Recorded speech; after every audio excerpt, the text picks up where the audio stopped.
adaptarse. No solamente que no se adapta, que ejerce una influencia activa, continua en contra de las influencias de este mundo para que pueda ser entonces transformadas por medio de la renovación de la mente. Tú puedas ser transformado por medio de la renovación de tu mente, la cual ocurre a través de la palabra, de tal forma que finalmente tú puedas discernir cuál es la voluntad de Dios, que es buena, que es agradable, que es perfecta, y habiéndola discernido, que pueda entonces vivir en esa voluntad, lo cual es la esencia de vivir en obediencia.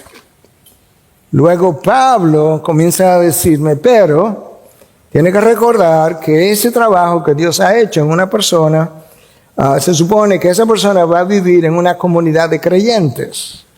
Y por tanto tengo que enseñarte cómo vas a vivir y a servir en esa comunidad de creyentes. Pero antes, sin recordarnos que una vez yo he sido transformado, entonces yo ahora puedo servir. En otras palabras, la dedicación de mi vida a Dios precede al uso de tu servicio para Dios. Déjame decir eso otra vez.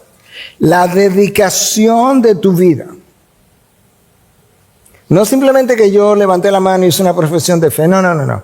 Si quieres servirle a Dios, la dedicación de tu vida precede al uso de tu servicio a Dios. Y entonces ahora Pablo, con ese entendimiento, quiere que tú y yo podamos leer y comprender mejor lo que él nos dice en Romanos 12, del versículo 3 al 8.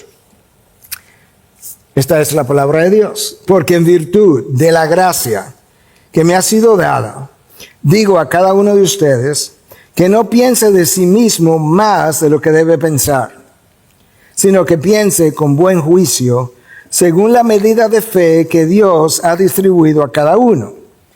Pues así como en un cuerpo tenemos muchos miembros, pero no todos los miembros tienen la misma función, así nosotros, que somos muchos, somos un cuerpo en Cristo e individualmente miembros los unos de los otros. Pero teniendo diferentes dones, según la gracia que nos ha sido dada, usémoslos. Si el de profecía, úsese en proporción a la fe. Si el de servicio, en servir. O el que enseñe, en la enseñanza. El que exhorta, en la exhortación. El que da con liberalidad. El que dirige con diligencia. El que muestra misericordia con alegría. Si tú miras el texto, yo creo que el texto te puede llevar a entender de qué trata inmediatamente. Yo he titulado el mensaje de esta manera: equipados por gracia, de eso habla el texto, para agradar al dador, y enfatiza la palabra dador. Ese es el eje del mensaje. Todo lo que yo tenga que decir tiene que estar relacionado a esa idea de que hemos sido equipados por gracia con una función, y es la de agradar al dador. Pero antes de eso, Padre me dice que yo necesito detenerme. Antes de Él decirme cómo funcionar dentro del cuerpo de Cristo, Él quiere que yo me detenga y haga una autoevaluación y que la pueda hacer de manera humilde. Padre me va a presentar una lista de dones, que esa lista no es exhaustiva, pero es una ilustración, y Él quiere que antes de Él hablarme de los dones, yo pueda entender mejor cómo es que esto opera.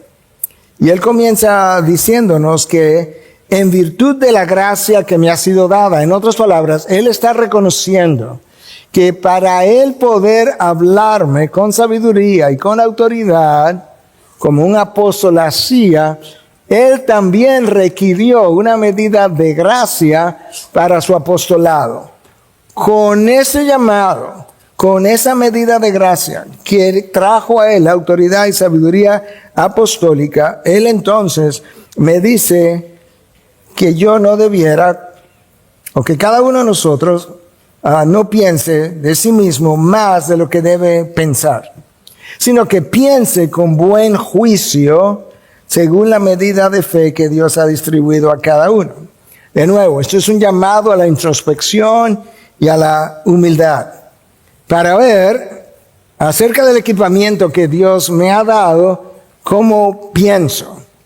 Entonces escucha el comentario de Donald Barnhouse acerca de esto en su comentario de Romanos. La humildad de que Pablo está hablando es una virtud vertical. ¿En qué sentido? ¿Cómo funciona? Que nos lleva a medirnos en cada momento teniendo a Dios como comparación. Vamos a detenernos ahí un momentito. La tendencia nuestra es a compararnos con otros. Bueno, yo por lo menos no hago, yo por lo menos no digo, yo no soy como otros. La humildad usa a Dios como medida de comparación. Por eso que Cristo dijo, aprended de mí que soy manso y humilde. Esa virtud vertical que se compara con Dios, dice Barnhouse, no tiene nada que ver con la virtud horizontal que mide a un hombre en relación a otro hombre. Y si no nos queda claro exactamente a qué está apuntando Barnhouse, déjame ver si lo puedo ilustrar de la misma palabra. Cuando uno lee en el Pentateuco, se nos dice que Moisés era el siervo más humilde sobre la faz de la tierra. Cuando Dios comienza a llamar a Moisés para usar a Moisés y le ofrece la oportunidad de volver a Egipto, escucha lo que Moisés dice en 3:11 del libro del Éxodo. ¿Quién soy yo para ir a Faraón y sacar a los israelitas de Egipto? Nota que Moisés no dice, sí, claro, yo fui príncipe de Egipto, yo tengo un abolengo allá, yo crecí allá, llegué a gobernar de cierta manera allá 40 años en el desierto, liderando bajo mi suegro, eso me ha dado sumisión. Claro que Dios me iba a fijar en mí. No. ¿Quién soy yo, Dios? Es esa comparación con Dios que lleva a David a decir, ¿quién soy yo, oh Señor Dios? ¿Y quién es mi casa para que me hayas traído hasta aquí? Según Samuel 7:18. ¿Quién soy yo? Yo no sé por qué tú me escoges, por qué tú quieres que yo sea rey. Es lo que llevó al profeta Isaías cuando tiene el encuentro con Dios. Recuerda que la comparación es con Dios, a decir, wow, pero yo soy un hombre de labios impuros. Y sabes qué, Dios, yo incluso no estoy ni siquiera por encima del pueblo. Es un pueblo de labios impuros, al igual que yo. Wow. Es lo que lleva a Daniel en un momento dado a decir, yo y mi pueblo hemos pecado contra ti. Yo puedo ser el profeta en Babilonia porque tú has enviado al pueblo al exilio y me has enviado a mí como profeta tuyo, pero sabes que mi pecado está también junto con el pecado de ellos y todos nosotros juntos somos los culpables de estar aquí en Babilonia. Pero tú tienes que tener una medida justa de quién tú eres para hablar así. O Nehemías, que también estaba en Babilonia, que también estaba en el exilio. Y cuando él comienza a orar a Dios, dice, sí, yo y la casa de mi padre hemos pecado. Wow. Ahora tú comienzas a entender lo que implica que no piense de sí mismo más de lo que debe pensar. Ok, comencé a entender, Pablo, pero ¿cómo lo hago? Bueno, escucha, que piense con buen juicio, según la medida de fe que Dios ha distribuido a cada uno, que piense con buen juicio. Ok, yo puedo como entender la frase, pero ¿cómo hago eso? ¿Cómo me mido con buen juicio? Bueno, para comenzar, para poder hacerlo con buen juicio, yo necesito una mente transformada, versículo 2, que está antes de este, que es versículo 3. Yo necesito una mente transformada. No puedo estar midiéndome según el mundo mide. Tiene nada que ver con logros, no tiene nada que ver con quién yo soy, no tiene nada que ver con la fama de mi nombre. No. Yo necesito otra mente completamente diferente. Yo necesito una mente espiritual. Yo tengo que recordar también, para medirme con sano juicio, pensar con sano juicio, al final, lo que yo tengo, yo lo he recibido. Dios es el dador. Y realmente eso no tiene nada que ver con la excelencia de mi vida en lo más mínimo, es por pura gracia. Ok, ahora estoy pensando con buen juicio y aún más. Yo no puedo permitir que las emociones nublen mi razón. Wow, ¿quién soy? Lo que me gusta, lo que deseo. Claro, porque se trata de mí. Claro, porque imagínate los logros que he tenido. No tiene nada que ver con eso.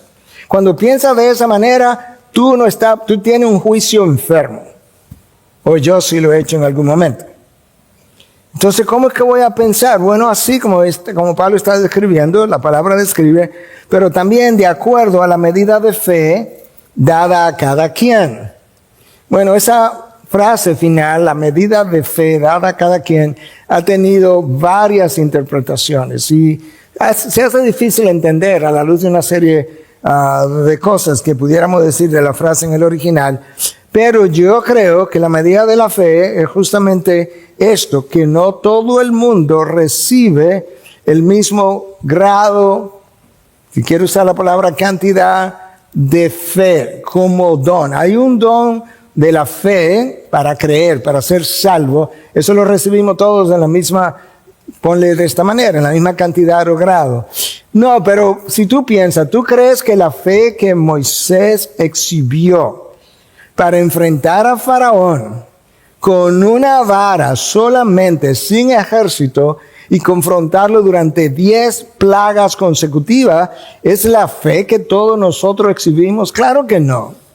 Pero si Moisés hubiese sido simplemente un hombre de valor, porque él se hizo de valor, tendría algo de que gloriarse. Pero no, es una medida de fe que le fue dada a él. Lo mismo podemos decir de Lutero, que se enfrenta a todo ese imperio sacro-germánico en contra de un poder político y religioso del momento, y sale triunfante como si fuera un hombre completamente no intimidado. Ese no es el mismo grado de fe que tú y yo tenemos, de manera que yo creo que Pablo nos está diciendo, hey, ten cuidado, no sea muy duro al juzgar comparándote con otros, porque quizás tú has recibido un grado de fe para creer en la soberanía de Dios, en el control de Dios, en cualquier otra cosa que el otro todavía no ha recibido, no ha llegado hasta ahí, no ha recibido tanto como tú has recibido. Eso es una medida de ti mismo como sopesada, equilibrada. Y ahora Pablo me dice, tú necesitas eso para luego saber cómo comportarte en el cuerpo de Cristo de una manera que sea armónica. Y él comienza a ayudarme a entender que de la misma manera que en el cuerpo humano, las diferentes partes del cuerpo funcionan armónicamente y en coordinación la una con la otra, sin que una sea más importante que la otra, que de esa misma manera, en el cuerpo de Cristo, los miembros del cuerpo, que somos nosotros, tenemos que funcionar sabiendo que no hay ninguno de nosotros que es más importante que el otro. Y él aborda esa idea en los versículos 4 y 5 y la expandió mejor, y ahí vamos a llegar cuando escribió a los Corintios. Escucha. Pues así como en un cuerpo tenemos muchos miembros, pero no todos los miembros tienen la misma función, el ojo, el oído. Así nosotros, que somos muchos, somos un cuerpo en Cristo, e individualmente miembros los unos de los otros. Lo que Pablo quiere hacer con la iglesia de Roma, a donde él no lo había visitado todavía, es evitar lo que ocurrió en la iglesia de Corinto. En la iglesia de Corinto los miembros eran inmaduros. Pablo le llama niños, carnales, llegó a llamarle. Y ellos recibieron muchos dones y abusaron los dones. Y no solamente abusaron los dones, sino que algunos se creían superior a otros porque tenían ciertos dones que otros no tenían, sobre todo el don de hablar en lenguas, que total es el más fácil de falsificar, literalmente hablando. Pero ahí estaban, considerándose superiores. Y Pablo quiere que la iglesia de Roma entienda que no, que todos los miembros, no importa quiénes, necesitan ser respetados, usados, honrados y reconocidos, todos. Y por eso, cuando él escribió a la iglesia de Corinto, en su primera carta, capítulo 12, del 21 al 26, escucha cómo él explica. Y el ojo no puede decirle a la mano, no te necesito. Ni tampoco la cabeza a los pies, no los necesito. Por el contrario, la verdad es que los miembros del cuerpo que parecen ser los más débiles son los más necesarios. Y las partes del cuerpo que estimamos menos honrosa, a esta la vestimos con más honra. ¿Tú sabes a cuál parte Pablo se está refiriendo? Así que las partes que consideramos más íntimas, ahora te queda más claro, reciben un trato más honroso, ya que nuestras partes presentables no lo necesitan. Mi mano puede estar descubierta, pero otras partes no. Pero así formó Dios el cuerpo, dando mayor honra a la parte que carecía de ella, a fin de que en el cuerpo no haya división, sino que los miembros tengan el mismo cuidado unos por otros. Si un miembro sufre, todos los miembros sufren con él. Y si un miembro es honrado, todos los miembros se regocijan con él. ¿Tú notaste por qué Pablo le explica a los corintios la necesidad de funcionar correctamente después de haber sido bendecido con los dones? Escucha por qué. Versículo 25 del texto que leí. A fin de que, ese es el propósito, en el cuerpo no haya división, no haya grupismo. Hermano, yo no sé si tú has prestado atención. Desde la época de Moisés hasta el Nuevo Testamento, cuánto Dios rechaza la división en el cuerpo de Cristo. En el tiempo de Moisés, un grupo fue juzgado severamente por causar la división y pagaron hasta con sus vidas. En el Nuevo Testamento, Pablo le escribe a Tito en 3:10, le dice: al hombre que cause divisiones, después de la primera y segunda amonestación, recházalo. No hay una tercera. Porque una iglesia dividida no es un buen testimonio del poder de Cristo en nosotros, no es un buen testimonio del poder del Evangelio, no es un buen testimonio de la gracia del Evangelio, no es un buen testimonio de la misericordia de Dios, no es un buen testimonio para el Dios que perdonó y nos reconcilió con el Padre. No, no lo es. Y ahora Pablo está diciendo, lo vio en Corinto ya, que unos decían yo soy de Pablo, otro de Cefa, otro no, yo no soy de ninguno, solo de Cristo. Y ese orgullo, ¿de dónde salió? Y la necesidad de la unidad del cuerpo de Cristo es tal que Cristo en el aposento alto, apenas ahora de ser crucificado, imagínate que tú eres la segunda persona de la Trinidad, estás orando el Hijo al Padre, horas antes acerca de las cosas más cruciales para el cuerpo de Cristo que Él va a estar dejando, y 3 veces en una sola oración, Él menciona la necesidad de la unidad. Escucha, Juan 17:11. Para que sean uno, así como nosotros somos uno. 17:21. Para que todos sean uno. 17:22. Para que sean uno, así como nosotros somos uno. ¿Te imaginas? 3 veces. Para que todo el cuerpo, miles de personas, podamos ser uno. Y a veces nosotros, Dios nos une en matrimonio y no podemos ser ni una sola carne. Es vital, porque cuando la división reina, el único ganador es Satanás entre nosotros. Entonces Pablo nos dice, ahora, ustedes tienen diferentes dones. Eso hace más necesario el entendimiento de los dones para saberlo cómo usar y para evitar la división. Escucha lo que dice Pablo en el versículo 6 del texto de hoy. Teniendo diferentes dones, según la gracia que nos ha sido dada, usémoslos. ¿Entendiste bien? Tenemos diferentes dones. Según la gracia, nadie que se imagine que él se ganó un don, que se mereció un don, que él tiene méritos para ese don. El don que tú tengas, no importa cuál, no se debe ni a tu posición económica, ni a tu nivel de educación, ni a tu nivel de inteligencia, ni el abolengo de tu familia. No se debe ni siquiera a tu santidad.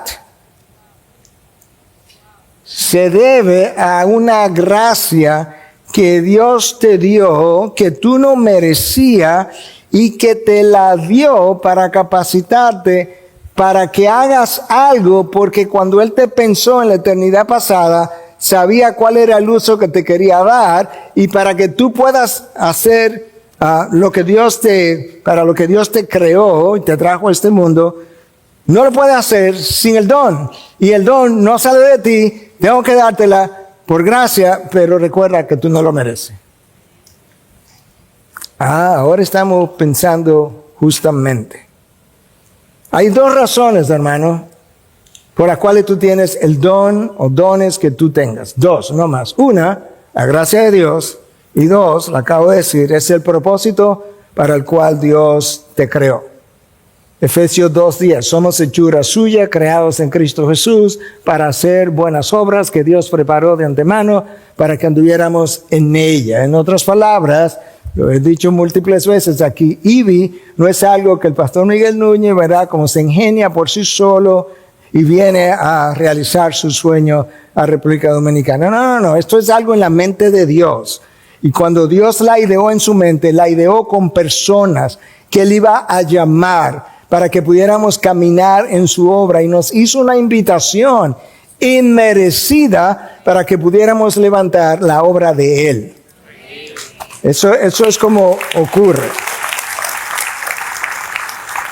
Entonces, en el cuerpo de Cristo, mis dones y talentos y la eficacia y eficiencia con la cual yo llevo a cabo las tareas que hago, junto con la pasión con la cual hago la tarea asignada, confirman los dones y talentos que Dios ha puesto en mí, así como el llamado recibido. Yo lo he ilustrado en grupos pequeños de la iglesia, lo he ilustrado quizá desde aquí, pero yo he dicho públicamente, ¿verdad? Yo no sé de música, no sé cantar, pero imagínate que yo me soñé anoche, me cayeron malas enchiladas, me soñé anoche que yo podía cantar y yo vengo al grupo de adoración y quiero una audición, pero resulta que no doy para eso.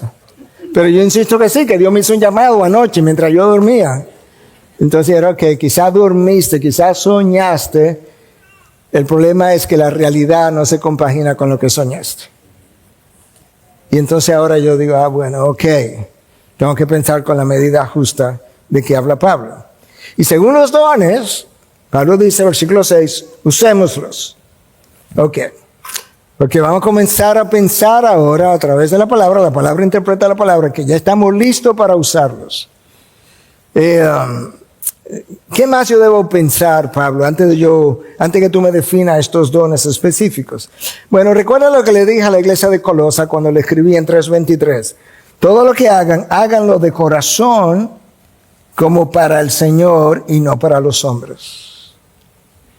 Todo lo que hagan, háganlo para el Señor y no para los hombres. En otras palabras, Pastor Miguel, si después de tú predicar, enseñar y servir unos años, tú te sientes decepcionado con la respuesta de la gente y te agria y te resiente y te aira y te molesta y te frustra, con lo que la manera como reaccionaste reveló que lo hiciste para los hombres. Porque yo nunca te he decepcionado, nunca te he faltado, nunca te he dejado de acompañarte. Si lo hubiese hecho para mí, otra historia fuera. Entonces yo tengo que hacerlo para el Señor y no como para los hombres. Bueno, pero somos humanos y nos pasa, es verdad, todos hemos sido heridos, decepcionados, traicionados, todo lo que tú quieras. Al final tiene que recogerte y decir sí, pero es para el Señor que tengo que hacerlo, de manera que tú deja atrás, como hizo Pablo, dejando atrás, ¿verdad? Ya olvido lo que queda atrás y me ejercito hacia lo que queda adelante. Entonces nosotros ejercitamos, somos llamados a ejercitar los dones para servir a los hombres. Escucha, para que no me malentienda.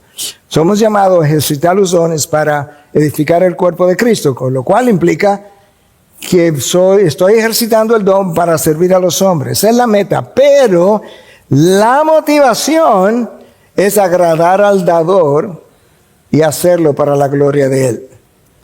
La motivación es agradar al dador y hacerlo para la gloria de Él. De ahí mi título, equipados por su gracia para agradar al dador. Ahora, permíteme hacer un par de observaciones más antes de llegar a los dones particulares que Pablo menciona. Si Dios me da un don en particular y no lo uso, yo estoy en pecado. Estoy en pecado porque con el no uso le estoy diciendo a Dios, no, yo estoy insatisfecho con el don recibido. No me interesa lo que tú quieres para mí. Y no lo voy a hacer hasta que tú no me des el don que yo quiero. ¿Qué es lo que estaba pasando en Corinto? Que unos tenían un tipo de don, pero ellos no querían eso. Ellos querían hablar en lenguas. Llama mucho la atención. Por otro lado, si Dios me capacita con un don espiritual y lo uso, pero pobremente, porque soy un holgazán espiritual. Tú sabes que hay vagos en la vida, ¿verdad? Que no quieren trabajar, pero los hay en el mundo espiritual. Entonces, si yo soy un holgazán espiritual, no puedo esperar que Dios me traiga más bendiciones, porque con la primera que te di no has hecho nada. Ya probé que soy infiel en el uso de lo que me ha dado. Asimismo, si recibo un don, aún un talento antes de nacer de nuevo, y resulta que me voy enorgulleciendo, de repente yo comienzo a confiar en el don y no en el dador de los dones. Y yo recuerdo perfectamente a la edad de 29 o 30 años, no tengo el tiempo para extenderme, algunos de ustedes conocen la historia, pero me pasó haciendo ronda, viendo pacientes en uno de los hospitales de Estados Unidos, y como yo estaba ahí medio molesto, como cuando hablé con Dios y le pregunté, Dios me enseñó, yo no oí su voz, pero me dejó entender, para que aprendas a confiar en el dador de los dones y no en el don que has recibido.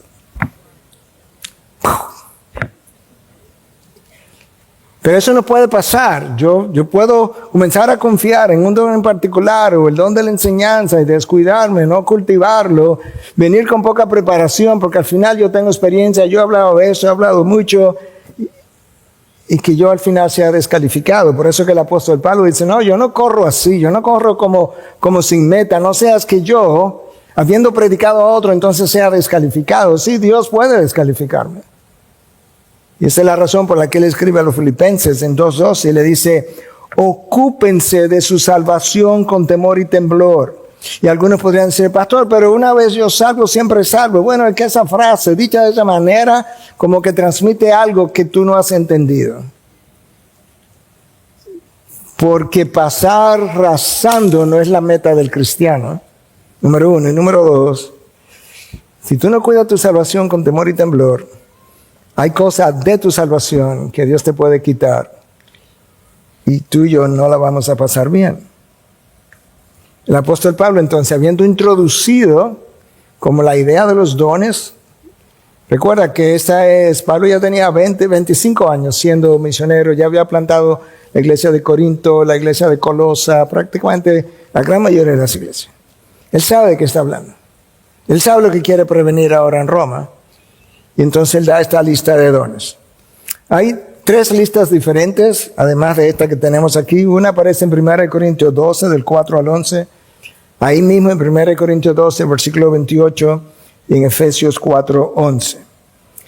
Ninguna de esas listas es exhaustiva. Yo no sé si sumamos todos los dones en esas 4 listas, 3 o 4 listas. Yo no estoy seguro tampoco de que sea exhaustiva, pero esos son los que tenemos. Y Pablo comienza entonces, de los 7 dones, él comienza con el don de profecía. No sé por qué, pero yo me imagino. Si el de profecía, úsese en proporción a la fe. Hermanos, la mayoría de nosotros entendemos que el don de profecía primariamente tiene que ver con predecir el futuro. Y tiene que ver con eso, pero no de manera primaria, porque Isaías sirvió como por 50 años como profeta. No, él no se levantó todos los días. Hagan fila para ver cuál es la profecía de hoy. No, el don de profecía tenía mucho y tiene que ver con la exposición de la voluntad de Dios, que en el Antiguo Testamento venía directamente al que tenía el oficio de profeta. Una cosa es traer una profecía, como vamos a ver un momento en Corinto, y otra cosa es tener el oficio de profeta. Y en el Nuevo Testamento ahora, completada la revelación de Dios, cuando un pastor expone la voluntad de Dios en su palabra, eso es una función profética del pastorado. De hecho, hay evidencia en el Nuevo Testamento de que este don profético estaba pasando. Y la evidencia no es liviana, es pesada. Porque los varios profetas que son mencionados en el Nuevo Testamento no tuvieron ni la misma autoridad ni la misma estatura de los profetas del Antiguo Testamento. Nunca jamás, imposible. En la misma iglesia de Corinto, donde había un abuso de los dones, resulta que habían varias personas que decían que era profeta. Y parece que estaban todos profetizando al mismo tiempo. Quizás como hacemos nosotros los dominicanos, que hablamos todo al mismo tiempo y queremos que uno se oiga más que el otro. Y Pablo le dice en 1 Corintios 14, versículo 29, y que 2 o 3 profetas hablen, 2 o 3, ya. Y los demás juzguen. Oh, eso no era lo que hacían con Isaías. Y que oye lo que dice Isaías. Ahora, ¿qué ustedes piensan de lo que Isaías dijo? Eso no era. Cuando el profeta hablaba en el Antiguo Testamento, Dios hablaba. No había nada que cuestionar. En el Nuevo Testamento, ya en Corinto, Pablo dice, mira, dos o 3 profetas a lo sumo, y los demás que están alrededor que juzguen si eso es congruente con la revelación que ya ustedes tienen del Antiguo Testamento, si es congruente con el carácter de Dios, si es congruente con el resto de lo que ahora nosotros los apóstoles estamos enseñando, y si no, rechácenlo. Tú puedes verlo ahí. Pero tú puedes verlo también en el capítulo 14, versículo 3, cuando el apóstol Pablo define el don de profecía. Escucha lo que Pablo dice. 1 Corintios 14, 3. Pero el que profetiza habla a los hombres, ¿para qué? Para edificación, exhortación y consolación. O sea que no me va a decir nada del futuro.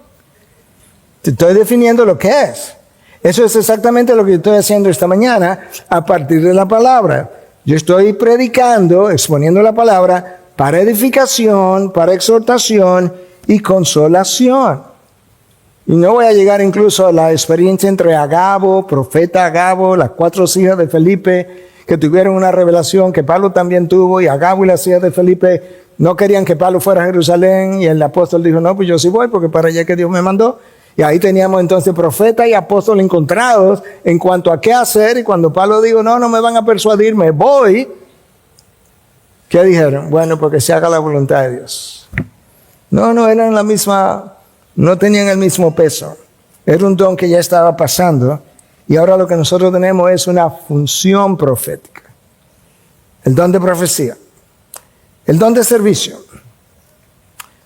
Quizás ese sea uno de los mejores dones y el que debiéramos estar pidiendo más. Entre algunos otros que están aquí mencionados. Yo conozco gente que están locos por hablar en lenguas, pero no conozco a nadie que me esté diciendo, yo estoy loco que Dios me dé el don de servicio, para yo gastarme sirviendo. ¿Usted ha oído eso? Y por aquí adelante dicen, parece que yo no soy el único. No, porque es que eso no me pone en el centro de atención. Ahora, todos los hijos de Dios tienen una responsabilidad de servir. Yo no puedo decir que, bueno, yo no sirvo porque yo no tengo ese don.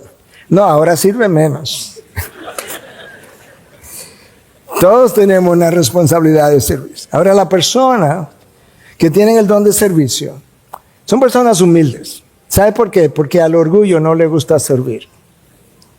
Es a la humildad que le gusta servir. La persona que tiene un don de servicio, ellos sirven con frecuencia. Y son movidos al servicio a todo el mundo, no selectivamente. Son tan movidos al servicio que también ellos tienen que cuidar eso, porque le puede pasar lo que le pasó a Marta, que probablemente tenía el don de servicio, pero queriendo servir tanto se estaba descuidando, y tú puedes terminar sirviendo, no de la llenura del Espíritu, sino del vaciado del Espíritu. Y en ese momento comienza entonces a resentir lo que venías haciendo por tanto tiempo.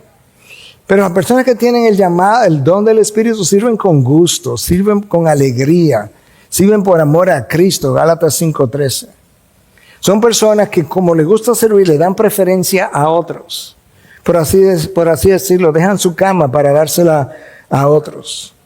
Las personas con este don, ellos han llegado a entender que no hay ninguna función que esté por debajo de ellos, ningún servicio, así sea lavar los pies o trapear, nada de eso está por debajo de ellos. De hecho, esas personas son como las ramas de los árboles. ¿Tú has visto las ramas de los árboles cuando están muy llenas de fruta? Mientras más frutos tienen, más se doblan hacia el piso. Así son los siervos. Así son las personas con el don de servicio, todo el tiempo. Entonces ese es un don que Pablo menciona aquí, don de profecía. Número 2, don de servicio, el don de enseñanza. Aquí los que tienen el don de enseñanza tienen que recordar que tú puedes ser tentado fácilmente de una manera muy ligera a sentirte superior a otro porque tú sabes, tú conoces, tú enseñas, el otro se somete, el otro te pide explicación. Pero todo eso es por gracia. Si es verdad que puedes hacer todo eso, es por gracia. Eres inmerecido también. Ese don está relacionado al estudio y la proclamación de la palabra. Es alguien que como Dios le dio un don, al estudiar la palabra, él puede ver con mayor claridad qué es lo que la palabra significa en este contexto. Él puede ver, no solamente entender el texto, él al mismo tiempo comienza a entender de qué manera lo explico. Comienza a entender incluso de qué manera lo aplico. Él quiere estudiarlo, pero él quiere explicarlo y él quiere aplicarlo. Y cuando lo hace, lo comunica con claridad. Son personas, y este es un don igual que se da por grado, como voy a proveer, a mostrar ahora, pero son personas que pueden tomar textos complejos y enseñarlos de una forma llana que la gente pueda entender sin perder la profundidad. Y yo creo que el mejor ejemplo de eso es Cristo mismo. El Sermón del Monte, si tú lees el Sermón del Monte, ahí no hay nada gramaticalmente, semánticamente difícil de entender. Todo está llano. Pero cuando tú comienzas a profundizar en el Sermón del Monte, es como que no hay fondo, como que tú no terminas. Y al final, lo que esta gente dice que le escucharon, gente campesina en Galilea, sin ninguna preparación, dice, wow. Pero este hombre habla como uno que tiene autoridad y no como los fariseos. Ellos tenían educación, ni como los escribas. Ellos tenían educación. No, sino como uno que tiene autoridad. Escucha, la palabra de Dios, empoderada por el Espíritu de Dios y enseñada por un expositor que ha recibido el don de enseñanza, le confiere al comunicador, él no la tiene, una autoridad especial que no proviene de él. Nada es de él. La palabra proviene de Dios, la capacidad de entender proviene de Dios, la capacidad de hacerlo claro y hacer simple lo complejo proviene de Dios, la capacidad de saber qué está pasando ahí en la audiencia para aplicarlo proviene de Dios, el poder proviene de Dios, la autoridad con la que sale la palabra proviene de Dios. ¿De qué me voy a enorgullecer? Que nada. La persona con ese don espiritual, una persona con el don espiritual de la enseñanza, puede entender y explicar un texto mucho mejor que una persona que no tiene el don, pero tiene un doctorado en Biblia. Y es tan sencillo como comparar liberales con PhDs en Biblia que llegan a unas conclusiones extraterrestres y gente más sencilla, sin educación formal, que entiende mucho mejor y de una forma hasta llana muchas veces lo que Dios ha querido comunicar. ¿Por qué? Porque las cosas espirituales se disciernen por medio del Espíritu y el que no ha creído no tiene el Espíritu. Tan sencillo como eso. El don de enseñanza es un requisito para los que son llamados a pastorear el pueblo de Dios. Eso no quiere decir que todo el mundo que tenga un don de enseñanza ya fue llamado, no, pero si eres llamado a pastorear, necesita el don de enseñanza. Y la persona que tiene el don de enseñanza, entonces él o ella, disfruta aprender para enseñar.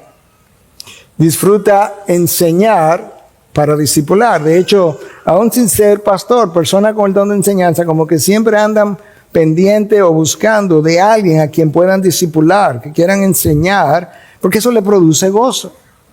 Ese es un don que encuentra una aplicación extraordinaria en el salón de consejería. Porque tengo que explicarle a otro, de consejería bíblica, sobre todo tengo que explicarle a otro lo que la palabra dice y tengo que explicársela y luego aplicársela al contexto que me está trayendo. Ese individuo con don de enseñanza disfruta enseñar aun si no es centro de atención. Él quiere enseñar a Cristo. Él quiere hacer a Cristo famoso. Su fama, su apellido, en buen dominicano, permítame decirlo, le da 2 pitos. Para eso es que él vive. Ese es un don mandatorio para aquellos que ejercen el pastorado, pero no solamente está presente en los pastores. Yo creo que eso está claro de múltiples formas, pero donde más claramente lo puede ver en Efesios 4:11, donde dice que Dios les dio a unos ser apóstoles, a otros profetas, a otros evangelistas, a otros pastores, eso es un don, y todavía a otros enseñanza, don de enseñanza. Separó Pablo el don de pastorear del don de enseñanza. Claro, yo puedo estar en un seminario bíblico, yo puedo ser un profesor de escuela bíblica, yo puedo ser un profesor de grupos pequeños, yo puedo ser un profesor de grupo de discipulado o de un discipulado individual y tener un don de enseñanza. Ese don de enseñanza, al igual que ocurre con otros dones, pero lo voy a ilustrar con el de enseñanza, puede ser cultivado y puede crecer y debiera crecer. Mira un buen texto en Hechos 18 para ilustrar eso, versículo 24 al 26. Llegó entonces a Éfeso un judío que se llamaba Apolos, natural de Alejandría, hombre elocuente, ve anotando, hombre elocuente y que era poderoso en las escrituras. Tenía que tener don de enseñanza. Este había sido instruido en el camino del Señor, recibió instrucción y siendo ferviente en espíritu, no poca cosa.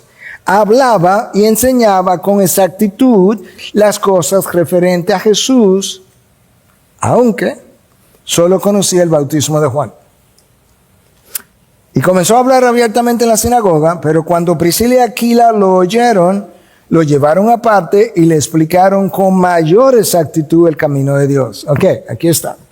Aquí está Apolos, que tiene un don de enseñanza, que es elocuente, que es poderoso en palabra, que explicaba las cosas acerca de Jesús con exactitud.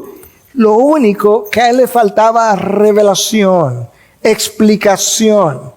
Priscila y Aquila, que también tenían el don de enseñanza, lo escucharon enseñar en un momento dado, como tenían el don de enseñanza también y tenían entendimiento y habían trabajado con Pablo. Dijeron, que a él le falta algo. Entonces no se pararon, levantaron la mano y lo corrigieron ahí, lo llamaron aparte, como debe ser, y le explicaron con mayor exactitud el camino de Dios. Lo que dice que el que recibe el don de enseñanza tiene que ser humilde para saber que él tiene cosas que desaprender, otras que tiene que aprender mejor, como el caso de Apolos, y otras que él tiene que corregir porque estaban erradas, y él puede ser enseñado todo el tiempo. Que hay personas con dones de enseñanza que van delante de nosotros e incluso que han muerto ya, pero que nos dejaron sus enseñanzas y que yo puedo aprender de todos ellos. Y de ahí la necesidad de la humildad para poder ser enseñados. Por eso tú puedes ver con el don de enseñanza y con otro que tú puedes cultivarlo, tú puedes desarrollarlo. O puedo no usarlo. Y quizás la parábola de los talentos nos puede ayudar, aunque no estaba hablando de dones específicamente, pero yo creo que ayuda, ilustra algo bastante bien. Un hombre recibe un talento, otro recibe 2 y otro recibe 5. El de 5 devuelve 10. Bueno, eso que le dieron, él lo cultivó, lo reprodujo y entregó 10. Su amo estaba contento. Luego hay otro que recibió 2 lo reprodujo y entregó 4. Su amo, que representa a Dios, estaba contento. Pero hay uno que recibió 1, y eso que recibió no hizo nada con él. Él era un holgazán. Incluso la respuesta que dio revela qué tipo de corazón tenía, porque cuando el amo regresa le dice, yo no te di un don, un talento. Sí, ¿y qué tú hiciste? Bueno, yo sabía que tú eres un hombre duro y lo escondí. Aquí está el talento. ¡Wow! Pero ese talento representa también mis bendiciones en todo el sentido de la palabra e incluye mis dones. Se supone que yo debo cultivar mi don, desarrollar mi don. Don número 5, creo. El don de la exhortación. La palabra viene del griego paraklesis, que implica como venir al lado, pero la aplicación tiene que ver con alguien que viene al lado a hablarte, a animarte, a motivarte, a enseñarte, a consolarte. Pero puede ser también, incluye todo esto, a confrontarte. Ahora escucha. Cuando alguien que viene a confrontar a otro no tiene el don de exhortación, frecuentemente él causa más daño que bien. Porque el don de exhortación se supone que trae la confrontación y con una mano te hiere y con la otra mano trata de sanarte. Él no puede no confrontar porque él tiene un llamado de parte de Dios. Pero él sabe cómo hacerlo. Eso no implica que no me hiera, porque hay muchas cosas que producen heridas en mí que no tienen nada que ver con el otro, sino por mi orgullo y ultrasensibilidad. Pero el que tiene el don de exhortación, por lo menos él trata de la mejor forma posible de sanar tu herida. Yo creo que el mejor ejemplo en el Nuevo Testamento de esa persona es Bernabé. Su nombre, Bernabé hizo honor a su nombre, significaba hijo de consolación. ¿Tú recuerdas cómo Pablo se convierte? Pablo era un perseguidor de la iglesia. Cuando Pablo trata de penetrar a los círculos de la iglesia, ¡ay no! O sea, Ananías, cuando el Señor se le apareció para que fuera a hablar con Pablo, no Señor, pero o sea, que él es un perseguidor de la iglesia. Y Bernabé toma a Pablo de la mano y lo introduce a la iglesia. Bernabé era como su carta de triunfo, su carta de presentación. Bueno, si Bernabé, el hijo de consolación, lo recomienda, entonces vale la pena prestar atención. Y lo recibieron. Pero luego, resulta que Pablo iba a emprender un segundo viaje misionero. Y él había ido con un discípulo mucho más joven de nombre Marcos, quizás que no había recibido la medida de la fe que Pablo había recibido, y él quería ir. Y Pablo dice, no, Marcos no está listo para ir con nosotros. Y entre Pablo y y Bernabé se produjo un choque, un desacuerdo no pequeño, dice Lucas. Y entonces Bernabé, el hijo de consolación, dice, está bien Pablo, yo me quedo con Marcos. Wow. Yo creo que ambos tenían razón. Probablemente Marcos no estaba listo, no estaba maduro para ir en un segundo viaje misionero a regiones más difíciles. Pero yo creo que Bernabé tenía razón. Marcos tiene potencial. Se quedó con Marcos y terminó escribiendo el Evangelio de Marcos. Eso es un discípulo con un don de exhortación. Hermanos, yo quisiera que Dios llenara la IBI con gente con el don de exhortación.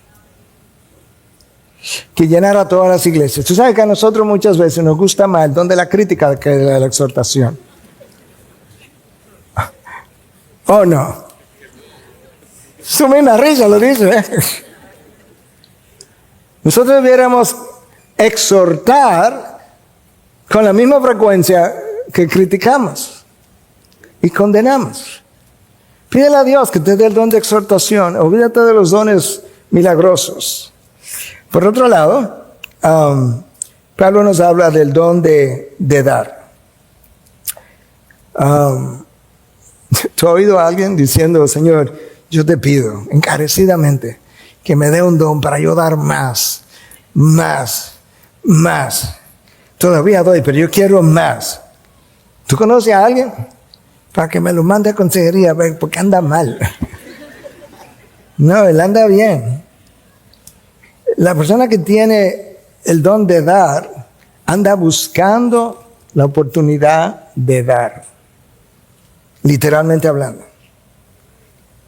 De sus recursos, de las bendiciones que Dios le ha dado. En IBI hay gente que anda, no solamente tiene el don de dar, que anda buscando la oportunidad de dar. Y sabes que no es que te tiene que dar enormes cantidades, es conforme o en proporción a lo que Dios te ha dado. Pero yo conozco gente de pocos ingresos, porque hasta a mí me han querido dar recién llegado al país. Y no tenían nada. Es como tú vas a una gente de campo a veces y de lo poquito que tienen en una despensa o en un armarito te quieren dar también. Te dan su comida y se quedan sin comida. Eso es un don de dar.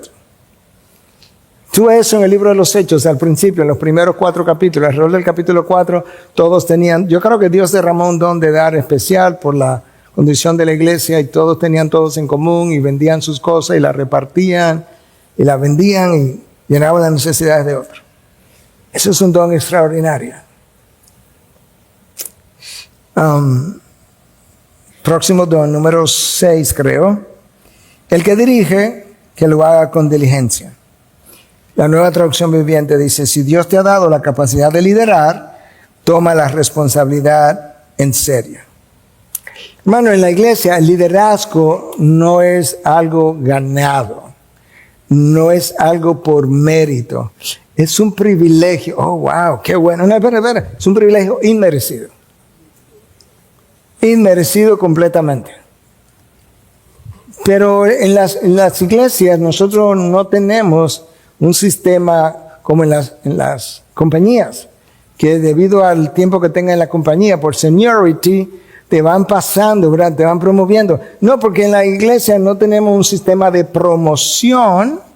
No. Tenemos un sistema de reconocimiento. Nosotros no hacemos ancianos, nosotros no hacemos diáconos, nosotros no hacemos nada. Nosotros reconocemos públicamente a aquellos que ya vienen ancianando, o pastoreando, o diaconizando, o cualquier otra cosa. Tú primero ve, tú primero observa, y cuando están haciendo lo que se supone que esa persona haga, entonces tú los reconoces. El líder en la iglesia es primero un siervo, y lo es para su gloria. Y él necesita modelar lo que enseña. Ahí también hay un crecimiento. Yo creo, no sé cuánto modelo lo que enseño hoy, eso lo determina Dios, pero yo creo que a la edad que tengo, modelo lo que enseño mejor que cuando comencé a plantar la iglesia, porque hay un crecimiento en cada una de estas cosas. El líder de la iglesia no es un gobernante, él no gobierna por decretos. Él gobierna por ejemplo, por modelar. Él se ve como Pablo se vio. ¿Tú sabes qué es lo primero que Pablo dice cuando va a escribir esta carta? Lo primero. Pablo, yo, esclavo de Cristo. Bingo. Eso es lo que tú y yo somos, esclavo de Cristo. Pastor, pero mi Biblia dice siervo. Sí, porque como que la palabra esclavo le resulta muy pesada a mucha gente. La palabra traducida como, la palabra esclavo es traducida en el sentido de que estoy hablando, es traducida en el Nuevo Testamento como de las 124 veces que la usa. El original la traduce una sola vez como tal. Como que le salimos corriendo a esa palabra. Pero dice, no, yo soy un esclavo de Cristo. Y ese esclavo de Cristo se debe a su amo. Y él lidera por derechos. Por ejemplo, no por derechos. Él conoce, el líder del pueblo de Dios, tiene que conocer las ovejas, tiene que saber dónde están, tiene que saber de qué carecen. Y él trata entonces de conocer a Dios, caminar con Dios, conocer las ovejas, para mover el pueblo de Dios de donde está al lugar donde Dios quiere que esté. Moverlos, el pueblo de Dios hacia los propósitos de Dios, para usar el lenguaje de Henry Blackaby. Es una responsabilidad monumental. Y no sé si lo habías pensado, pero tempranamente, tan tempranamente como en el segundo libro de la Biblia, Dios demuestra que el don de liderazgo, al igual que los otros, son dados en grados. Cuando Moisés estaba tratando de liderar al pueblo por sí solo, su suegro, Jetro, viene y le visita. Dice, Moisés, tú no puedes hacer esto. Oye, escoge 70 hombres que sean honestos, que no sean amadores de ganancias deshonestas, etcétera, etcétera. Le dice, y nómbrale jefes. Pero ¿cómo así, suegro? Jefes de 1000, de 100, de 50 y de 10 personas. Claro, los dones son dados en grados. Quizás el de 1000 ayuda a liderar a los de 100, y los de 100 a los de 50, y los de 50 a los de 10. Y eso nos ayuda a funcionar como cuerpo de Cristo, en aquel caso, como pueblo de Dios. ¿Y cuál es parte de la idea de eso? De que todo el mundo está cerca de algún líder. Uno está cerca de un líder de 10, pero luego está cerca de un líder también de 50. No tan cerca, pero ya va, pero cerca. No tan cerca, pero de uno de 100. No tan cerca, pero estoy cerca de uno de 1000. Y no tan cerca, pero ya estoy casi llegando a Moisés, de acuerdo a la complejidad de los problemas. Eso fue lo que Jetro le dijo literalmente a Moisés. Y así funcionamos mucho mejor. Y finalmente, Pablo menciona el don de misericordia. Yo sé que el pastor de hoy se ha extendido, un problema que él tiene, pero esto que está aquí yo no sé qué cortarle. De manera que ya voy a terminar con el don de misericordia. ¿Conoce a alguien que te ha dicho, Señor, dame el don de misericordia? A mí me encantaría perdonar. Me encantaría dolerme con los que están dolidos. Me encantaría ayudar a los que están en dificultad. ¿Lo conoces? No. De esos dones no. Si fuera el de profecía, sí. Si fuera el de hablar en lengua, también. El de hacer milagros, mucho más. No. El don de misericordia. Déjame leerte de esta fuente y con eso cierro. ¿Cómo entiende el don de misericordia? Yo creo que es bastante sucinto y bastante claro o explicativo. La misericordia es lo que expresamos cuando Dios nos guía a ser compasivos, escucha, en nuestras actitudes, en nuestra disposición. Ya estamos siendo compasivos sin hablar ni actuar, en nuestras actitudes, palabras y acciones. Es más que servir o es más que sentir compasión por alguien, es amor en acción. La misericordia desea responder a las necesidades inmediatas de los demás y aliviar el sufrimiento, la soledad y el dolor. La misericordia aborda las crisis físicas, emocionales, financieras o espirituales con un servicio generoso y abnegado. La misericordia defiende a los humildes, a los pobres, explotados y olvidados, y a menudo actúa en su favor. El ejemplo máximo fue Cristo mismo. A los pobres les dio de comer. A los humildes le llamó bienaventurados. A los explotados, como las prostitutas, explotados por otros. La mujer samaritana, explotada por 5 maridos que hicieron uso de ella, se aprovecharon de ella y todos la soltaron y después, si te vi no me acuerdo. Y que tenía un 6º hombre que también la estaba explotando, la estaba usando. Cristo se le acercó y le dijo, tú tienes más valor para mí que todos los hombres que tú conoces. Olvidados. Y luego actuó en su favor. Y de esa misma manera, Cristo te vio a ti también y a mí como un pobre espiritualmente hablando, no importa cuánto dinero tuviéramos. Te vio también olvidado, no necesariamente porque no tuviera una familia, sino porque tú no eras perteneciente a los pactos, tú no eras de la ciudadanía de Israel, tú no pertenecías al pueblo de Dios, como bien describe Pablo. Y Él bajó, descendió, te redimió y te reconcilió con el Padre. Y te dio perdón.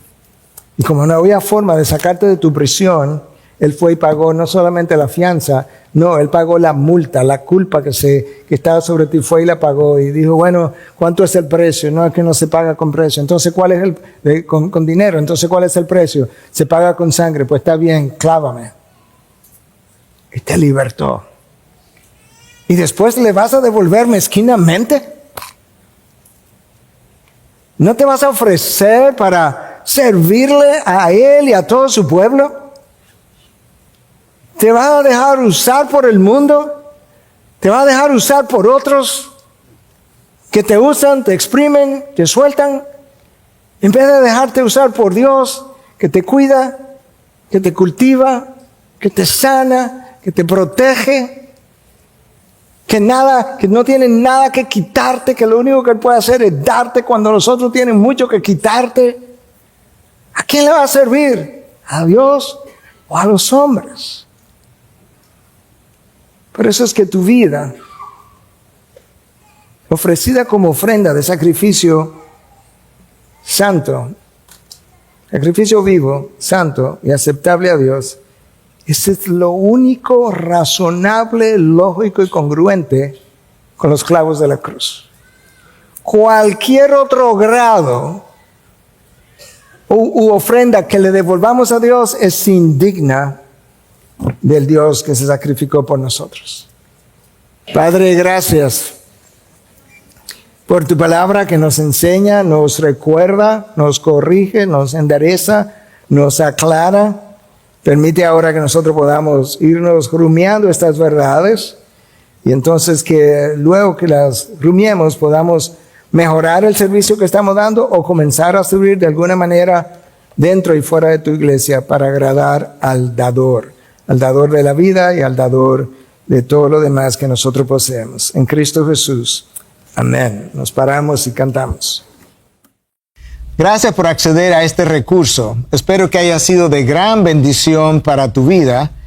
Te sugiero que te suscribas a este canal de forma que tú puedas recibir notificación la próxima vez que hayamos subido un nuevo recurso que pueda servirte de instrucción y bendición.